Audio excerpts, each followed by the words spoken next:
Miss Margo Cunningham, aka Grandma, is what they call her on the Hilltop.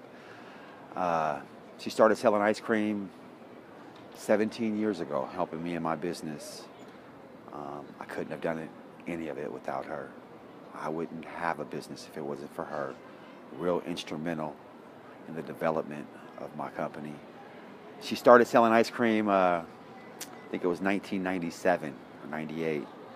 The very first time she went out, I remember she was gone for an hour and a half, 2 hours, and she came back and said, "I can't do this crap." That's exactly what she said. And she just didn't know what to do. She drove around spinning her wheels for like 2 hours and had made like $10. And so I put her in the truck, took her up to the Hilltop, and I just showed her a few little streets and routes to do. And she came back after that first day and she did really well, and she loved it. I mean, she literally loved it. It lit her up.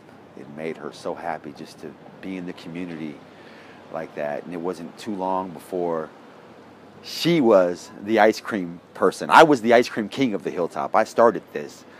And I mean, probably by the next season, I'd pull up in the Hilltop and people would come looking. Oh, it's not Miss Margo.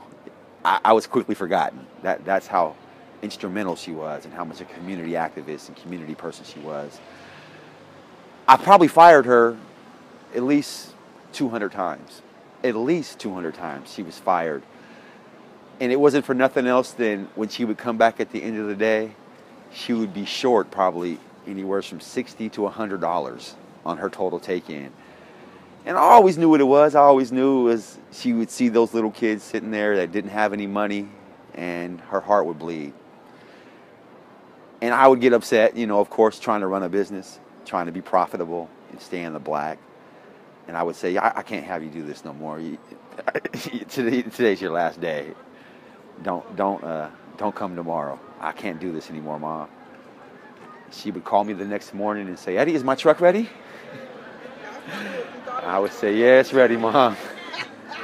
Because I knew if I didn't let her come and be in this ice cream truck, it wouldn't just be hell from her. It'd be the whole community, whole Hilltop on my back. So